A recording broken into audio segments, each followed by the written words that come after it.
Youth pastor charged with sex crimes against a teen.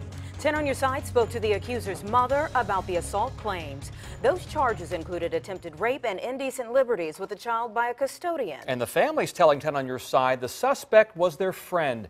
22-year-old Daquan Hill is out on bond tonight. The alleged crimes took place in a neighborhood off Military Highway in Norfolk. And 10 on Your Side's Andy Fox has the latest from the family. Andy.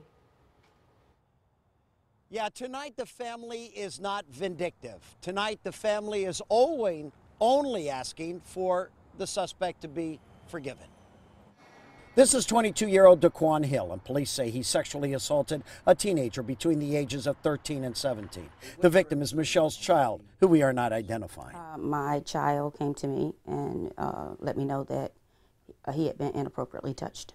Daquan Hill is a family friend of Michelle's, and on November 30th, she was made aware that Hill allegedly sexually assaulted her child. He was here when my son came and talked to me. So I told my son, we're going to go downstairs and we're going to talk to him about what happened. And if he did it, then we're going to get him locked up. And you asked him and he admitted it? Yes. Police arrested Hill for the crimes that reportedly took place on or about November 15th. We asked Michelle the mood of what was going on inside the house when she heard what happened. And then what did you say to him? Were you angry? I was hurt. I was hurt. I'm not angry or I don't hate him because I understand what happened to him. According to court paperwork, Hill is a youth pastor at a local church, and part of the condition of his $20,000 bond release, he will not take part in any youth pastoring at his church or any church. According to court documents, Hill lives here, but no one answered the door. The court documents also report, as part of the bond agreement, he will live here with his mother.